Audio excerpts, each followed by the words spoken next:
Plus de Radio, esto donde salimos a la calle para hablar con personas, en este caso con candidatos, pero no de la parte política. Vamos a hablar de la parte humana del candidato y está Germán Sarantoni. ¿Lo que haces, Germán? ¿Cómo te va? ¿Qué tal, Martín? ¿Cómo te va? Muchas gracias por esta entrevista. No, por favor, gracias a vos por prestarte. Describite en base a un recuerdo que puedas traer ahora a tu memoria y que diga, esto que me pasó, esto que viví, me describe como persona. Un golpe muy terrible. El 29 de octubre de 1982 perdí a uno de mis abuelos más queridos a los 59 años. Joven. Muy joven. No existía la ciencia de hoy. Muere del corazón, militar retirado, es jefe de la unidad regional cuarta.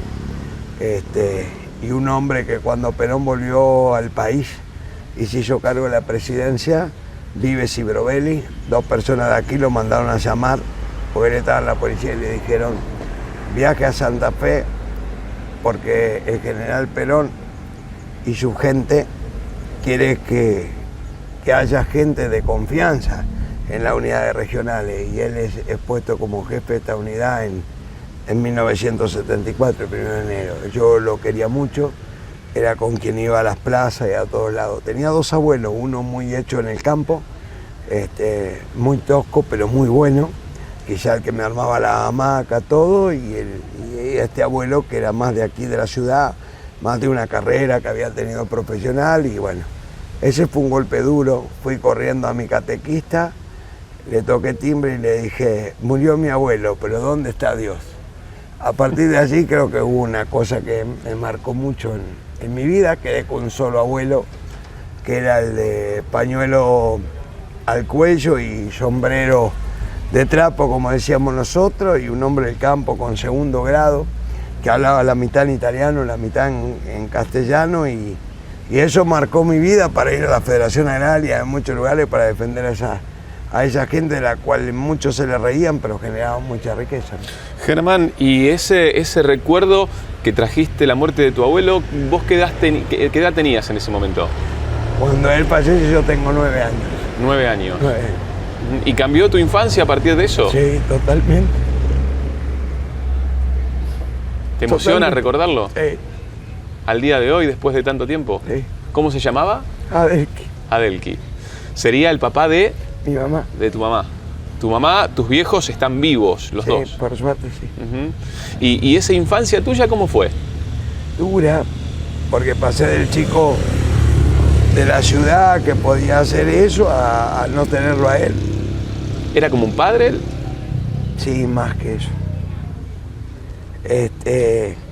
Y fue duro. Fue muy triste. Eso marcó para siempre mi vida. De ahí ser un poco tosco, tener un carácter un poco duro. Es como que nunca me reconcilié con el destino en función de eso. Mirá vos. ¿Duele todavía recordarlo o es la emoción de esos años que lo disfrutaste? No, duele recordarlo. Y la emoción también de los años que lo disfruté, sí.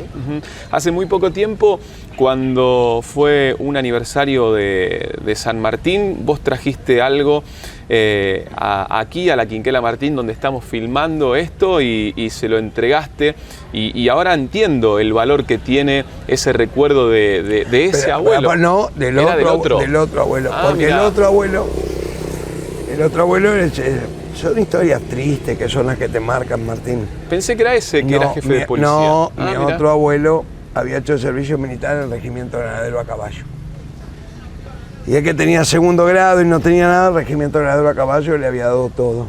Él conoció el teatro, él terminó séptimo grado en el regimiento granadero a caballo, sexto grado, perdón, porque le ponían una maestra toda la mañana para que aprenda. Conoció el teatro y conoció todo eso. Y él siempre recordaba el regimiento granadero a caballo. Él vino acá por mi abuela, volvió, él estuvo casi 2 años, fue guardia del presidente Ortiz. Y amaba el regimiento granadero a caballo, hablaba de Buenos Aires constantemente, volvió muchas veces. Sí, eso que vos decís me hace emocionar mucho, porque cuando yo se lo di a los granaderos, le decía: papá, dijo, mira, no volvió donde quería estar, en el regimiento granadero a caballo. eran toda historia de gente que no tenía, como hoy, la posibilidad, las cosas. Él amaba el regimiento ganadero a caballo, pero le tocó venir acá, juntar maíz. El patrón no lo dejó salir y quedó sordo, completamente, a los 24 años. Entonces yo aprendí a hablar con la lengua de señas y con sus cosas, o sea que el abuelo que más quería se había ido y el otro era sordo y no le podía hacer escuchar una canción, nada. Tengo una historia dura de la infancia, muy dura. A veces eso hace a mi personalidad. ¿Y rescatás los valores de ellos? Soy totalmente. Es por ello. Yo siempre digo que si están en algún lugar tendrían que sentirse orgullosos. Y a veces me duele cuando me dicen tantas barbaridades porque digo, si de algún lado me ven, no lo estoy haciendo quedar bien a ellos, ¿no? ¿Pensás eso? Y muchas veces sí. ¿En qué momento del día? A veces cuando escucho tanta estupidez, tantas cosas en las redes, digo, si supieran lo que uno pasó para llegar hasta acá y cómo uno lo marcó. Y a veces hasta me ha traído problemas en lo personal, en las parejas que yo he tenido, que ha dicho, vos tenés una impronta hasta en el campo y en tus abuelos y en los valores. Y a veces hasta me cuesta algunas cosas cambiar porque vengo de eso, ¿no? Por eso se me hace difícil a veces. Germán, otra pregunta también para conocerte un poco es proyectando el futuro. ¿Cómo te ves de acá a 5 años? Bueno, igual que hoy, peleando, estando en la política, tratando de hacer cosas para la gente, desde el lugar que me toca estar.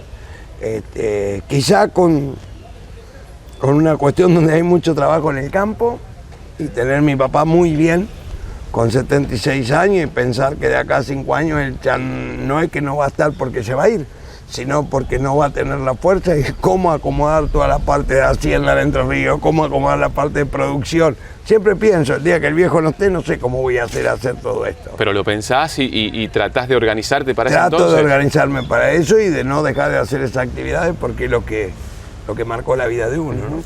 Y ahora sí, la última pregunta que tiene que ver con la política. ¿Qué es lo que detestás de la política? La mala política, la falta de diálogo, el vale todo. Escribo en las redes sociales lo que a mí se me canta, digo de una persona cualquier cosa. Y cuando la verdad la política es construir diálogos y estrategias, tácticas y estrategias. Mirá, hay una anécdota muy linda. Yo salgo de una entrevista, Radio Casilda, radio hace muchos años, tanto como más de 20. Discutiendo precisamente con el senador Rosconi. En ese momento era intendente por los caminos rurales. ¿Y qué fue la política? Cuando salió de ahí, no me hizo una operación política. Me dijo, vamos a tomar un café al español. Yo tenía un miedo, porque digo, bueno, le pegué duro al intendente que tenía mucho poder. Y él me dijo en su momento, dijo, yo desde hoy quiero que trabajes con nosotros. Porque vos sos muy hábil, y yo voy a resolver el problema que vos me decís. Y fue una construcción de diálogo, La política es eso, una construcción de diálogo y no una construcción de ataque permanente para tratar de llegar. Solo que la política en esos años era la construcción de hacer algo para que la gente viva mejor. Hoy hay mucha gente que dice, mirá, yo entrando en la política no laburo, cobro igual, y no transpiro. Era muy distinto a aquella política de una construcción de toda una base, ¿no? Por eso para nosotros, y fuera de toda campaña, Eduardo Rosconi marca un hito enorme de unidad, de buscar gente, de estar, de trabajar. Por eso se termina siendo un gran equipo, ¿no? Germán, gracias por estos minutos. No, gracias a vos. Germán Sarantonelo, en Plus de Radio.